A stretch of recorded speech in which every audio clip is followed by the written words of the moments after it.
Assalamualaikum warahmatullahi wabarakatuh. Selamat malam pendengar dan juga pemirsa RRI dimanapun Anda berada di seluruh Indonesia. Kali ini kita kembali berjumpa dalam obrolan budaya bersama RRI Banda Aceh dan saya Rais Al-Fatah siap menemani hingga 1 jam ke depan. Untuk malam ini pendengar dan juga pemirsa, kita ngobrol santai, menemani suasana Anda untuk istirahat malam kan? Ya, kita akan ngobrol tentang kerajinan anyaman Aceh. Nah, di studio kita sudah hadir. Ini ada Pak Salman. Ya, ini masternya anyaman di Aceh nih. Dengan pengalaman beliau yang luar biasa, Pak ya. Alhamdulillah. Udah berapa tahun nih Pak bergelut di dunia anyam-anyaman ini? Kalau saya sendiri untuk di anyaman ini memang dari mulai karena memang ini kerajinan turun menurun. Jadi memang saya dari kecil dari kelas 4 SD itu saya udah mulai bergelut di anyaman-anyaman. Terjun di situ Pak ya. Sampai sekarang. Sampai sekarang. Nah, itu dia pemirsa dan juga pendengar Pak Salman. Nah, nggak sendiri. Kita juga ditemani oleh Bu Eni ya Bu ya.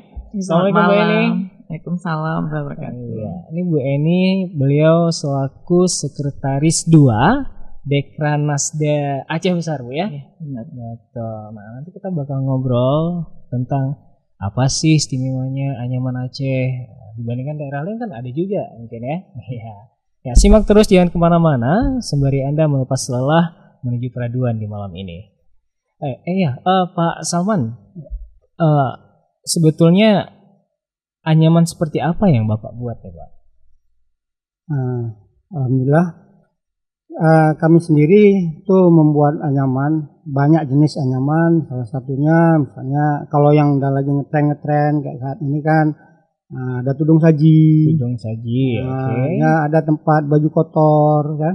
Habis itu keranjang kotor, baju kotor. Nah, terus sekarang lagi ngetrennya lagi kan kap lampu.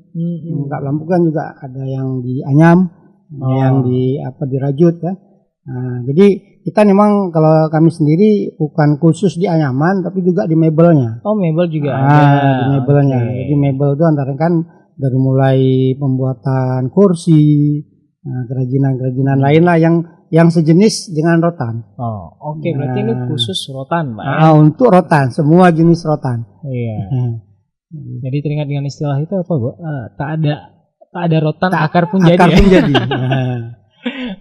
Oke, berarti ini rotan khusus, rotan ya untuk rotannya. Nah, itu sudah berapa tahun, Pak? Sudah 20, 30? Jadi saya buka usaha rotan ini maksudnya yang udah berdikari sendiri lah ya. Itu sejak tahun 92 93. 92 93. Nah, itu udah sendiri karena saya menikah tahun 92 93 udah langsung ini terjun kita usaha sendiri. Iya, 92. Itu kameraman kami masih main-main pasir nih, Pak. Iya. Iya, no ya. Oke. Berarti sudah 92, berarti udah berapa nih? Udah 30 tahun, Pak ya? Kurang lebih mungkin. Lebih 30 tahun ya. Itu masih eksis dari rotan. Oke. Nah, sekarang sejauh mana sih eksistensi anyaman rotan ini Pak? Apa masih banyak peminatnya? Atau sudah menurun? Alhamdulillah kalau untuk khusus di anyaman, itu untuk anyaman Aceh ini masih eksis, masih banyak peminatnya. Terutama kalau yang kita larinya ke daerah Kedebing, ya, itu kan di situ memang keranjang-keranjang, kan, itu tudung saji dan segalanya itu masih diminati oleh wisatawan luar karena kita di situ kan memang menunggu wisata. Jadi eksisnya jadi kalau waktu hari-hari libur itu kami biasanya dagangan lumayan laris karena banyak tamu-tamu dari luar kan. Dan mereka umumnya membeli kerajinan kita, tudung saji, tas dan segalanya. Oke, dari semua jenis yang dipasarkan nih Pak, 3 aja yang jadi favorit para wisatawan. Apa aja Pak? Itu kalau salah satunya itu tudung saji, Tudung saji, khususnya ya. rotan Pak ya. Rotan. Nah. Dan terus kalau memang untuk di eksis kita di Aceh ini kan ada namanya itu keranjang bolabu. Keranjang bolabu itu memang nggak ada di tempat lain. Nggak ada. Jadi memang Ini emang ada di Aceh ini. Ya itu kan, maka mereka memang mencari itu. Dan yang lainnya ya banyak yang lain, seperti ada tas-tas juga. Ada tas juga ya. Tas belanja. Berarti itu 3 yang paling favorit dicari oleh para pembeli. Oke, baik. Nah, kalau di rumah ada anyaman rotan nggak Bu Eni? Saya selaku pengurus mungkin sudah lama ya berkecimpung di Dekeranas. Jadi turun ke lapangan membina. Akhirnya tertarik sendiri. Jadi di rumah saya Lebaran udah memakai produk anyaman. Wah, baik itu semua rotan, bili. Jadi untuk dudukan toples. Jadi udah gimana? Sudah menarik gitu kita mempromosikan. Akhirnya membuat keindahan di rumah jadi home decor. Jadi natural kelihatannya ya. Iya. Bu, sebelum kita berbincang lebih jauh lagi, ini mungkin banyak sebagian dari pendengar dan juga pemirsa belum tahu ini apa sih Dekranasda itu. Boleh lah Bu diceritain sedikit. Oh baik. Nah, jadi Dekranasda ini merupakan mitra pemerintah. Itu Dewan Kerajinan Nasional, merupakan organisasi yang tidak mencari laba. Dia merupakan mitra pemerintah dan juga menjadi wadah partisipasi masyarakat. Oke, dicatat ya, nggak cari laba. Tugasnya memang untuk membantu, membina dan mengembangkan kerajinan.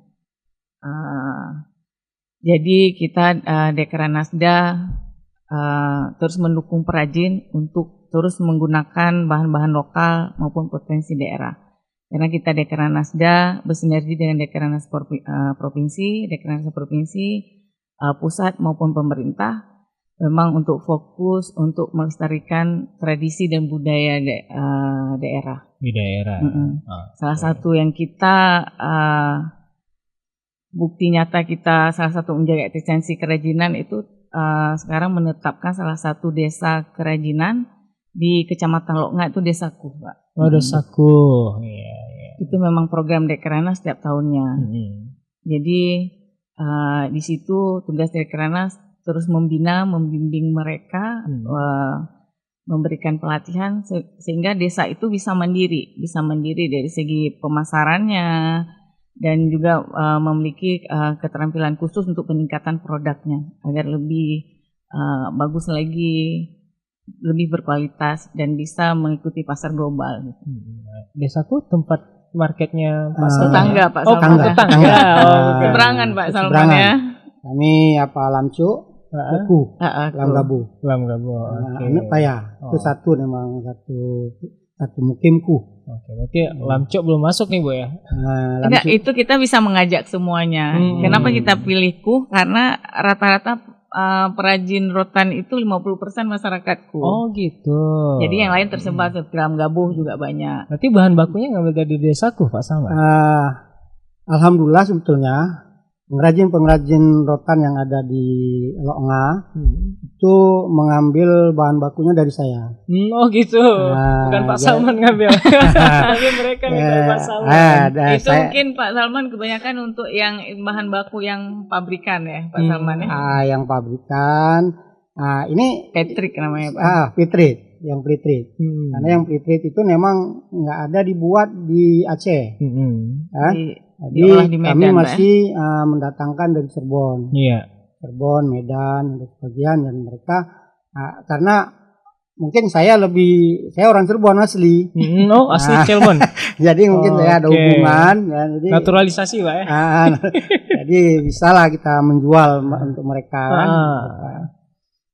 Jadi itulah yang saya makanya kenapa kalau saya mendekat ke Lamcu, ke daerah Kedibing, dari awalnya saya kan pernah dulu di Kota Alam, di Brawi dulu kan, sedang terus setelah tahun 2020 ini itu baru saya mendekat ke Lamgabuh atau ke daerah Kuh itu, karena memang pasarnya di situ, pasarnya, karena gitu udah hampir kita bilang kalau daerah Kedibing itu kan udah sentral, betul. sentral kerajinan rotan. Iya. Nah, jadi kita mendekat ke situ.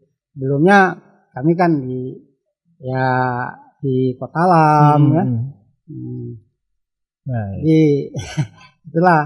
Jadi kalau memang nanti ada Ibu mungkin bisa nanti sinergi ya, kolaborasi ke tempat saya mungkin. Kalau pasti itu, Pak. Kalau di sana memang kalau seniornya itu ada orang Ibu di sana di Keranas, Ibu Mayan.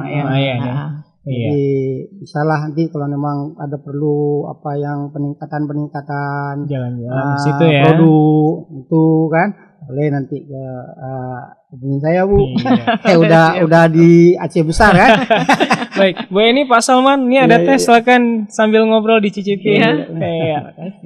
Bu Eni, kalau ini Pak Salman kan selaku pelaku ya, pelaku. Nah, Ibu Eni sendiri selaku yang mensupport para pengrajin ini, melihat di mana sih kekuatan anyaman rotan punya kita nih? Apa sih lebihnya daripada yang lain, Bu?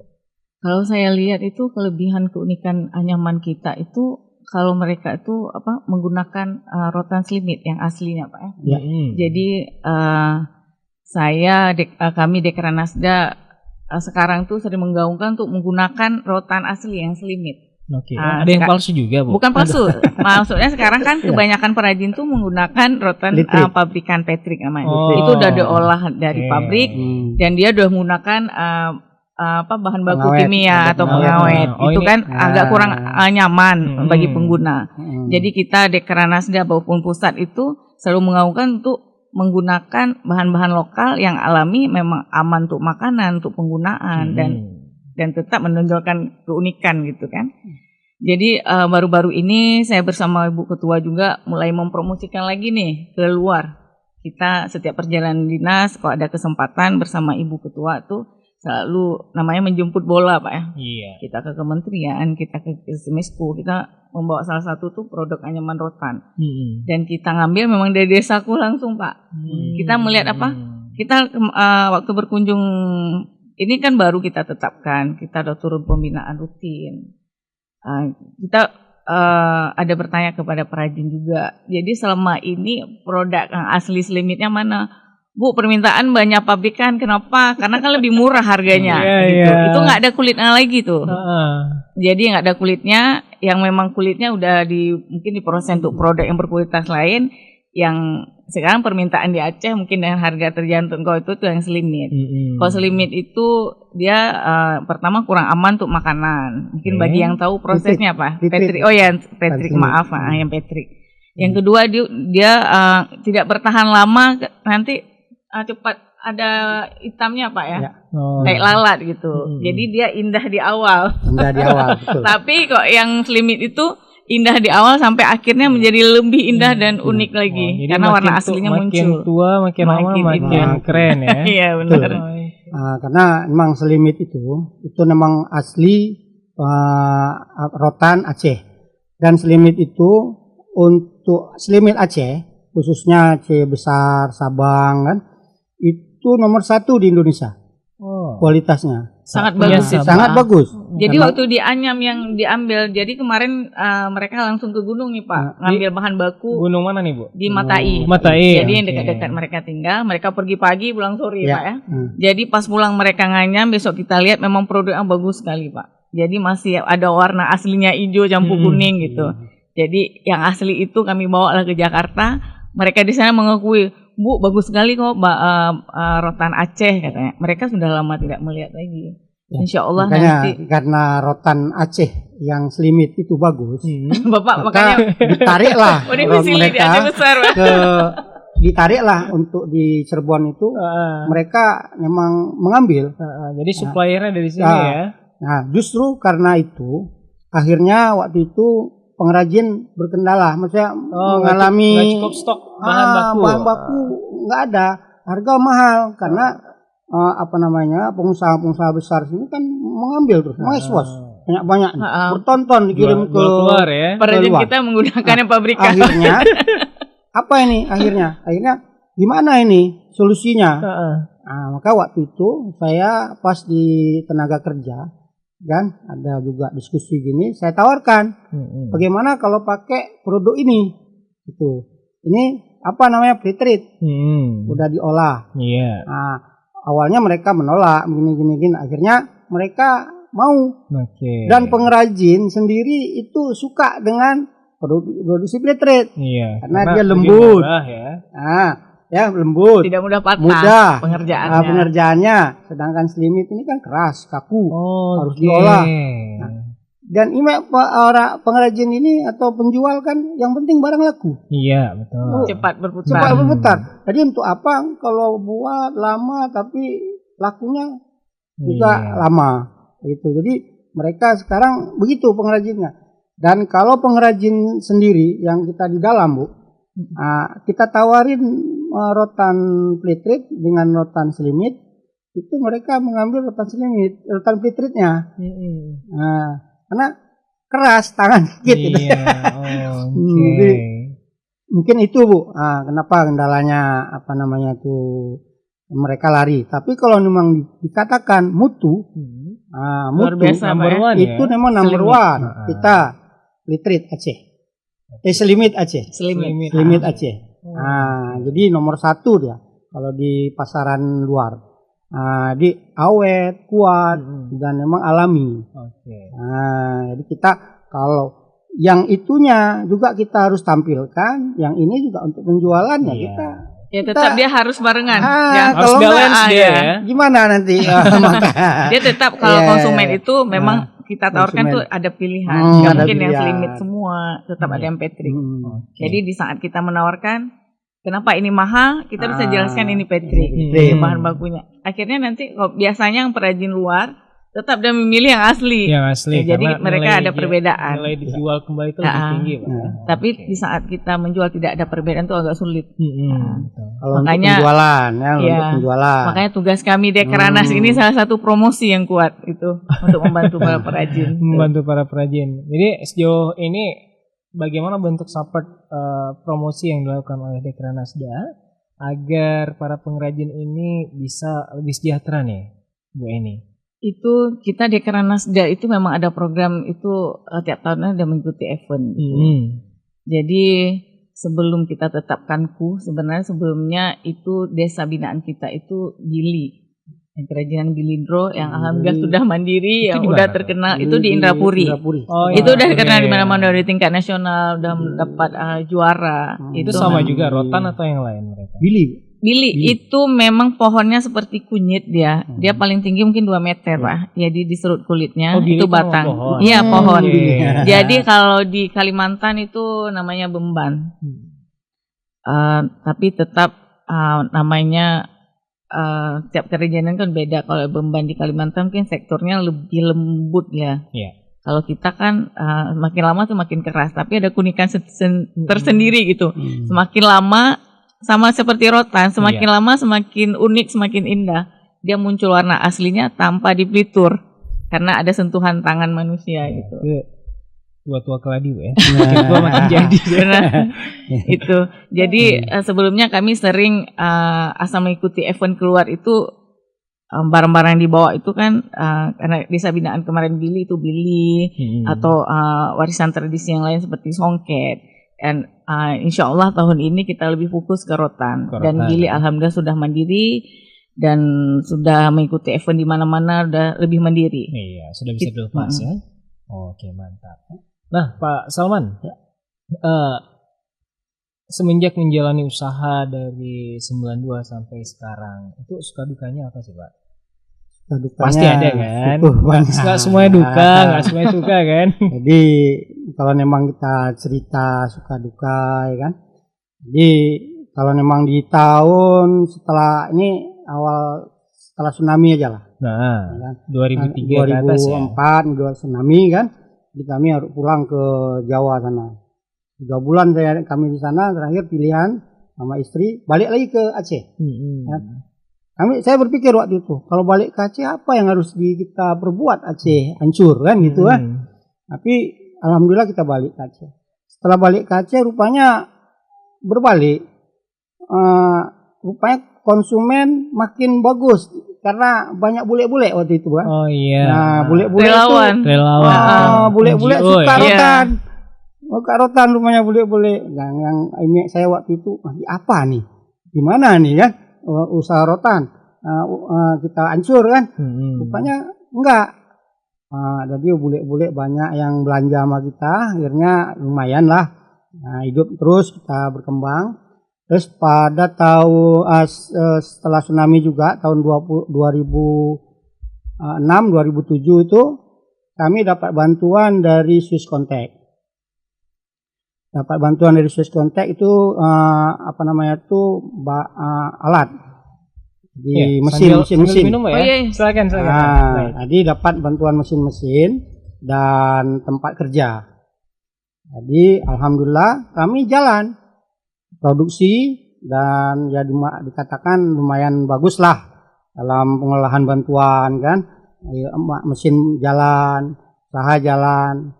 Nah, terus itu suka kita. Ya. Tapi kami sendiri karena kalau lagi maju kan bank juga banyak. Menarik modal ya. Akhir ambillah bank dan saya seperti Ibu bilang, saya yang kirim rotan dari Aceh ke Cirebon. Dengan bantuan bank tadi. Nah, di 2010 saya udah nggak nyewa lagi gede di Kota Alam, balik ke Pango, di gudang sendiri. Nah, itu suka.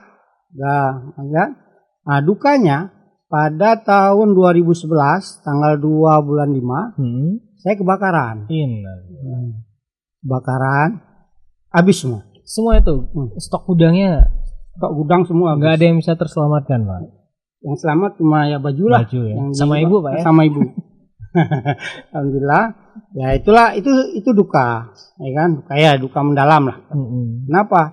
Dari toko yang kita nggak sewa lagi, semua barang kita kop ke Pango. Karena waktu itu kan kita berpikiran tahun 2010 Pango buka jalan. Iya. Nah, bakal majulah nanti di Pango itu, mungkin kita lebih dekat nanti pasarnya kita buat kan. Ya mungkin Allah berkehendak lain. Nah, diambil. Ya kami akhirnya dari nol kembali. Yang tersisa sama kami itu utang bank. Nah, yang tersisa utang bank. Tapi alhamdulillah sekarang udah lancar lagi, Pak. Alhamdulillah. Begitu sampai lah. Udah kita ya namanya ya, usaha suka duka. Betul. Babak belur kita sana sini. Akhirnya tahun 2006 kami dapat pendampingan 2016. Berarti dari 2011 terus ya mulai ada kembali merintis ya. Usaha lah macam-macam lah, apalah, ada yang dimodalin orang untuk buat beli rotan kirim ke Medan. Nah, pokoknya ada yang kita kerja sama orang untuk bisa ngolah rotan kirim ke mulai bangkit kembali tahun di 2016 tadi. Kami dapat pendampingan desainer dari IDDC, pendampingan desainer yang kami dibawa ke pameran ke Jakarta. Terus ada juga dibawa pameran ke luar juga ada produk kami, karena memang udah ada brandnya, udah dibrandkan. Dia ada juga yang kedua ke Salome dikirim ke sana. Berarti sudah ekspor nih, Pak? Ekspornya belum. Belum dapat bayarnya nih ceritanya. Orang Ibu lah yang tugasnya kan, untuk mencarikan buyer untuk kami ya. Berarti nanti komunikasi sama Bu ini ya. Jadi di 2016 kami udah itu, dan di 2017 alhamdulillah kami harus melepaskan akses sebagian inilah aset kami ya. Iya. Nah, kita jual dan kita bayar bank. Dan alhamdulillah tahun 2017 kami terlepas dari bank. Nah, terus mulai lagi dan kami berpikir dan mereka para pengrajin yang dari Longa ini kan beli rotannya ke Pango, ke tempat kami. Mampu jauh saya pikir kan. Jadi baik tahun 2020 itu kami mendekat lah ke Lamcu. Biar mereka berarti 2018 mulai ke Lamcu. 2020. Oh, 2020. Sampai sekarang. Sampai sekarang. Alhamdulillah. Dan kami pun memang kalau kalau lamcuk, lam gabo itu itu memang saya masuk ke situ dari mulai tahun 88. 88. Saya udah masuk ke lamcuk, lam gabo itu saya yang membina, saya bina mereka.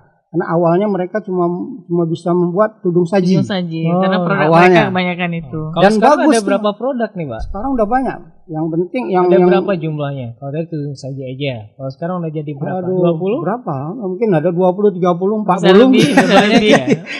Jadi dari rotan aja.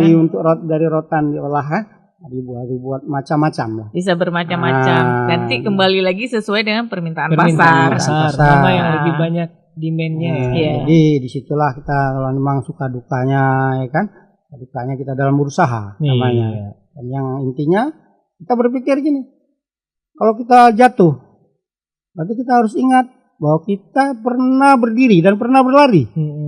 Ya gitu.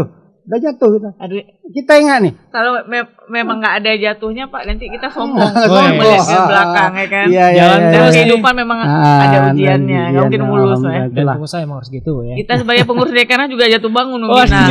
benar. Jadi bukan cuma pengusaha aja, Dekranasda Iya, juga jatuh ada. bangun membina gini, mau meyakinkan mereka bahwa produk ini diterima pasar.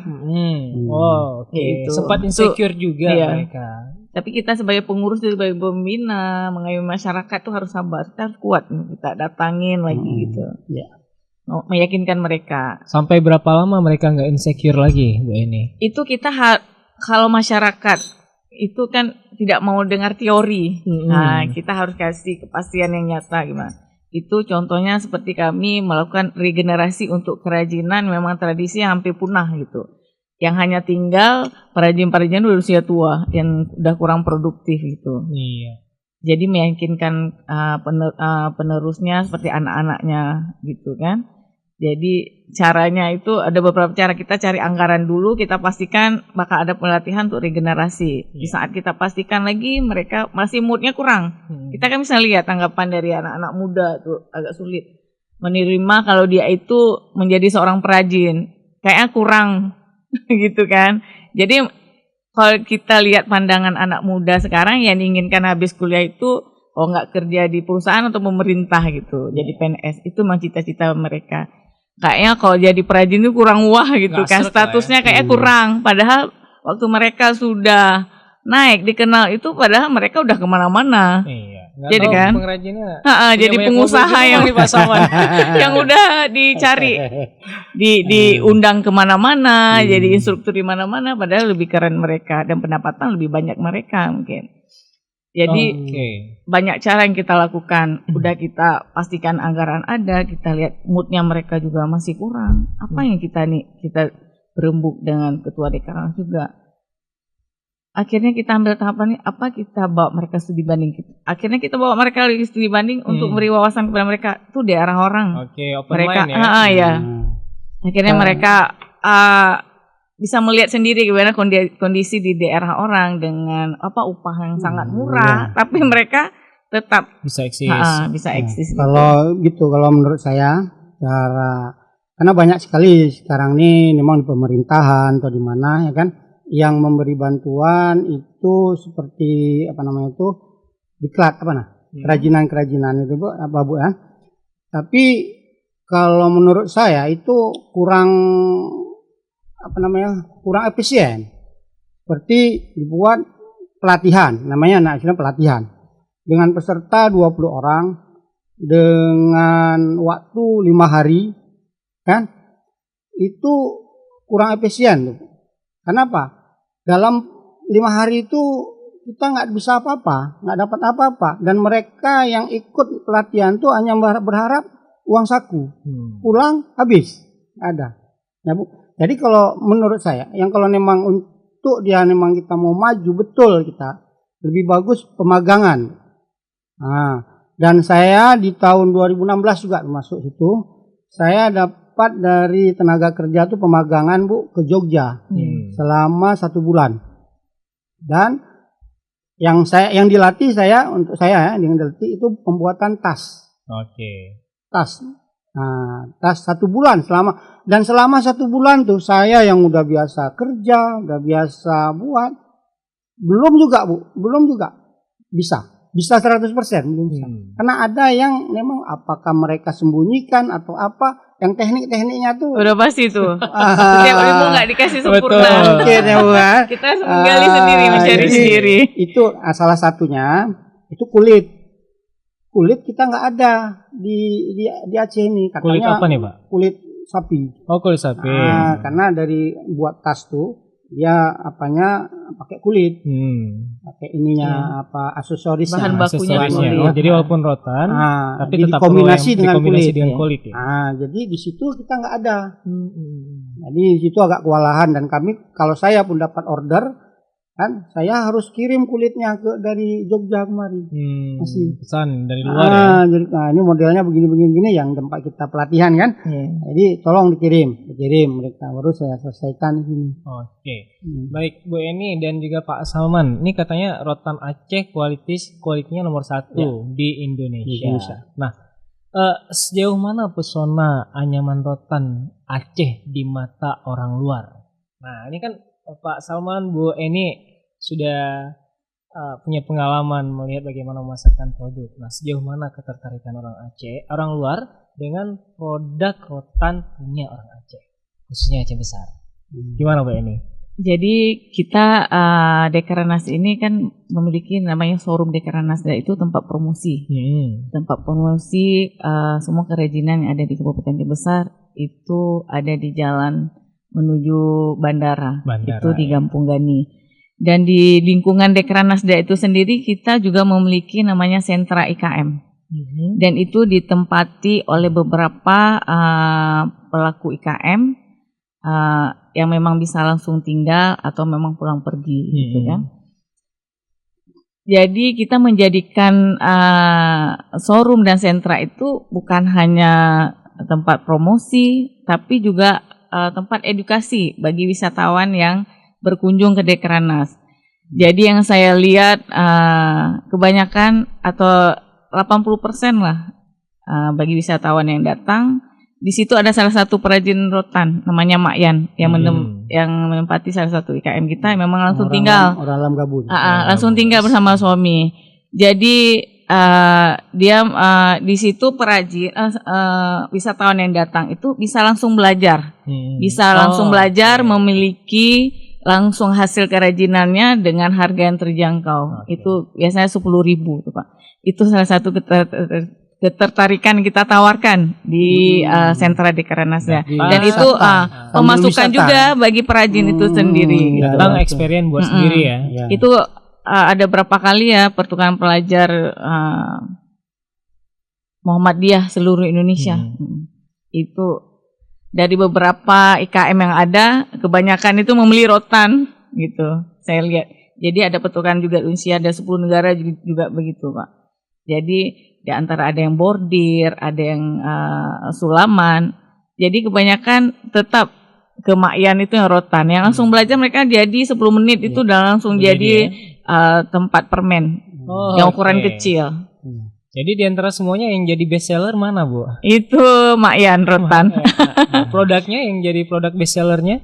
Itu kalau untuk edukasi itu lebih ke tempat permen yang kecil. Jadi kalau Mak Yan itu kalau dibilang best seller dia tergantung permintaan ya Pak ya. Mungkin ada pesanan juga dari Pak Salman ya. Dan memang kalau kita bilang lah pengrajin, kalau di situ kan kita tahu. Jadi siapa sih yang bagus buatnya, siapa sih yang ini, siapa yang itu. Jadi kita kalau misalnya ini pesanan ini bisa dikerjakan oleh ini, pesanan ini bisa dikerjakan oleh ini. Dan Mak Yan ini terbukti Pak, terbukti dia paling cepat pengerjaan, paling rapi, dan setiap event keluar ke Jakarta maupun ke daerah lain kita bawa Mak Yan itu stand kita pasti rame. Cara dia memberikan edukasi ke pengunjung itu sangat menarik. Dan ketika event-event seperti itu yang paling laku yang mana tuh? Itu biasanya untuk model vas bunga. Kan ibu-ibu suka dengan home decor gitu, bunga-bunga di sudut atau tempat payung itu. Oh, jadi bahan-bahan buat interior rumah ya. Sangat diminati itu. Oke, ini kalau dari Bu Eni. Nah, kalau dari Pak Salman sendiri pengalamannya selama berpuluh tahun mana nih yang menjadi keunggulan paling keren dari rotan Aceh? Kalau keunggulan paling keren dari rotan Aceh itu sebenarnya emang pada saat ini mungkin hampir punah. Itu mungkin belum terjangkau sama ibu ini mungkin juga ya. Itu ada Bu pengrajinnya yang namanya talam Aceh. Talam Aceh. Dia unik dia dan itu nggak bisa dibuat sama orang lain. Di daerah lain kita ajarin pun susah. GE bukan Bu? Bukan GE. Beda lagi ya? Jadi dia talam Aceh. Dan di situ kita kombinasikan dengan kerawang. Oh, kaca. Kaca, kerawang, kaca. Nah, di situ itu pengrajinnya di daerah Lam Tengah, Bu. Oh, Lam Tengah. Lam Tengah. Dan banyak kali yang memang kena tsunami situ. Karena di ujung laut ya. Jadi sebelum tsunami kami memang produknya di situ kami kasih bahan, hasilnya kami ambil. Dan kalau ke Medan itu Danau Toba, mereka mengambil kosong.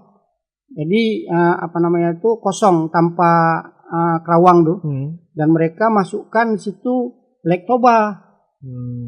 Lek Toba itu kan garpu sama sama sendok tuh. Baru itu untuk oleh-oleh Bu. Iya, oleh-oleh. Jadi selain untuk talam tapi ada nilai bisa sores juga gitu. Dan itu rotannya asli rotan selimit. Asli rotan selimit dibuat. Nah, kalau itu Ibu larinya ke situ, mengembangkannya, itu saya hebat tuh, salut. Nah, itu yang dijangkau Bu. Nah, ya maaf saya bilang kalau kuh kan masih jauh lah Bu. Kalau kuh tuh dengan pengrajin-pengrajinnya. Jauh masih. Tapi kalau di situ ada masih sekitar nggak banyak lagi sih pengrajinnya. Dan mungkin berapa orang lagi, tapi kalau dibina kembali mungkin Bu bisa bertambah, bisa lagi. Dan itu memang per waktu sebelum tsunami kami memang ratusan tuh per bulan produksi itu. Selain kirimnya mentah, maksudnya mentah dalam arti kosong atau memang udah jadi udah ada kerawangnya. Pak Salman selama ini mengirim rotannya keluar atau sekalian dengan produk sudah jadi keluar? Rotannya aja. Berarti produknya cuma di sini aja. Di sini pasarannya masih di dalam Aceh. Dalam Aceh. Karena memang kita nggak mampu untuk keluar itu kenapa? Biaya produksi kita terlalu tinggi. Baik. Jadi kalau jual balik keluar tuh harus apa lagi harganya ya? Iya. Jadi kalau paling kita yang mampunya Pak, kita jual bahan baku keluar. Ini kalau kita bilang IMEI orang jualan, tapi kalau IMEI orang pegawai ini ya janganlah. Kalau bisa jangan. Kalau ada buat aturan, buat peraturan dilarang ekspor bahan baku kan gitu ya dari Aceh, ya mungkin bisa. Tapi nanti balik lagi, kami yang ngambil rotan di hutan itu mampu orang Ibu nampung dalam 1 hari sekian. Kalau enggak, apa makan kami? Atau orang ambil rotan nanti. Kan itu dia imbal baliknya. Baik, ngomong-ngomong tentang bahan baku nih. Ini dari udah puluhan tahun kan kita usaha rotan nih. Ini apa bahan bakunya nggak habis-habis nih Bu, Pak Salman? Enggak. Tetap ada. Saya kan dari sebelum lahir saya mungkin. Ini kita baca bahan baku ya. Dari sebelum lahir saya, rotan itu udah ada di Cirebon. Enggak di Aceh nih Pak? Ya, itu rotan di Cirebon itu banyaknya juga dari Aceh. Karena dia nggak habis-habis langsung tumbuh lagi. Di Aceh, semudah itu tumbuhnya. Karena banyak di hutan-hutan itu dia kan yang numpang di pohon. Dia kan berbentuk akar-akar kayak gitu ya naik merambat. Dan di Aceh ini belum ada budidaya rotan. Kalau di daerah lain udah ada, Kalimantan, Sulawesi itu ada budidaya rotan. Jadi dibudidayakan rotan. Kalau model selimit tadi mungkin 5-6 tahun udah bisa panen. Kalau yang model rotan besar Manong itu sampai 20 tahun baru panen. Tunggu sekejap. Jadi rotan ini ada jenis-jenisnya. Banyak. Yang ukurannya. Banyak. Nama-namanya apa Banyak aja nih Pak? Kalau untuk rotan, jenis-jenis rotan dari mulai rotan kecil sampai rotan besar, kan yang biasa kita pakai. Kalau untuk dari rotan kecilnya itu selimit, rotan sekum, rotan batu namanya, ada rotan sega. Tuh banyak tuh yang umum dipakai nih. Rotan sekum tuh ada rotannya merah, selimit yang kecil tadi. Rotan sega dia bisa untuk mebel juga, bisa untuk belah. Nah, untuk rotan besarnya itu dari mulai rotan getah, itu CL namanya getah, ada itu rotan baliong, rotan semambu, rotan mano. Nah, rotan mano ini rotan yang paling bagus, nomor 1. Dan yang paling bagus di Indonesia itu rotan mano dari Aceh. Dari Aceh. Khususnya Aceh daratan. Aceh daratan itu antara dari mulai jangan lewat Semelu sana lah. Kalau lewat Semelu kan bukan daratan lagi gitu. Iya. Yang mau lewat kan. Dari mulai itu rotan bagus. Dan itu diakui sama dunia. Nah, jadi karena itu kemarin saya ada datangin juga tamu itu dari Mercy. Dan dia ambil rotan Aceh itu untuk membuat mobil Mercy, plafon mobil Mercy. Itu dari rotan. Dari rotan. Di rotan itu rotan yang besar tuh itu dibelah jadi seperti tripek gitu jadinya. Dan itu untuk lapisan. Itu dari Aceh. Dari Aceh ya. Ini terpantau nggak Bu nih? belum terpantau ya. Tapi saya sedikit tadi mengulang ke belakang nih Pak, jangan nanti masyarakat juga kurang paham Pak. Jadi sebenarnya Dekaranas itu bukan membantu, maksudnya gini, yang sudah maju itu tidak harus dibina dari awal. Yang sudah maju itu kita bantu promosi yang kuat Pak. Kenapa kita nggak ke Lantengoh? Kenapa kita melirik Kuh? Karena sayang Kuh itu perajinnya sudah lama yang tidak pernah dibina. Dan masuk kita sebagai Dekaranas, kita angkat mereka supaya mereka naik kelas gitu. Itu tujuan kita Dekaranas. Bukan mengambil yang sudah memang maju. Yang sudah maju itu kita bantu promosi. Tapi yang mereka ini yang tidak disentuh gitu. Yang kita bantu untuk mereka bangkit gitu Pak kan. Jadi bisa untuk meningkatkan pendapatan mereka, kemakmuran untuk bagi perajin itu sendiri. Itu sebenarnya tugasnya dari Dekaranas Pak. Tidak mengambil yang sudah maju kita bantu promosi, yang di bawah ini kita angkat mereka. Gitu. Oke, baik. Jadi seperti itu ya, para pendengar dan juga pemirsa RRI yang sedang memantau obrolan budaya di malam ini. Memang ternyata luar biasa nih Aceh ini alam. Dari rotan aja banyak hal yang bisa kita lakukan ya. Dan walaupun masih banyak lagi belum bisa terekspos Pak ya. Jadi ngomong-ngomong tentang bahan baku tadi Pak, sumber bahan baku yang di Aceh besar itu di mana aja? Sumber bahan baku Aceh besar itu yang paling bagus kan selimit. Enggak, daerahnya Pak? Daerahnya, itu dari mulai Sibreh ya? Iya, Sibreh, Selimum, terus sampai Alam Tebah, Lampanalanga yang kesananya, terus Lampanalanga, terus yang kemarinya Pulau Aceh, Pulau Beras ya, Pulau Nasi, terus yang ke sininya mulai dari Loknga ini, Loknga, Lepung, Lung, sampai Lung lah, sampai ke Aceh besarnya. Kalau ke sana kan udah Gerute kan, udah Aceh Jaya. Kalau masyarakatku ke Gunung Matai. Gunung Matai. Jadi ibu-ibu langsung ke Gunung Matai, sore udah pulang. Yang rotan selimit. Terus kalau memang yang rotan manonya itu memang kurang kalau untuk di Aceh besar. Yang ada cuma di Lung. Di Lung yang untuk rotan besar. Jadi utamaan rotan yang selimit sama rotan sikum tadi itu. Rotan sikum yang rotannya merah ada. Itu Aceh besar itu bagus kualitasnya. Kalau udah larinya ke Gempang, nah itu udah lain. Jadi dia udah kaku katanya. Udah beda lagi Udah beda kelas. Sama kayak yang Billy saya bilang. Kalau di Kalimantan Beban udah beda lagi. Mungkin dari tanahnya gitu kan. Fitur tanah. Oke. Bu Eni, ini pertanyaan terakhir nih. Dalam beberapa tahun terakhir melakukan pembinaan terhadap UMKM dan para pengrajin rotan. Nah, itu apa sih suka dukanya, Bu? Kalau kami Dekaranas itu, kalau dibilang itu harus banyak sabar ya. Banyak sabar. Pertama kita membina. Kita membina itu kan tujuan kita supaya produk mereka itu berkualitas. Kita coba panggil instruktur kita untuk peningkatan produk ini. kita pernah membawa juga seperti Makyan atau beberapa perajin lain kayak studi. Seharusnya mereka butuh magang kayak Bapak bilang, karena kita dana terbatas. Kita bawa bersama pengurus juga, kita studi keluar seperti ke Tasik gitu.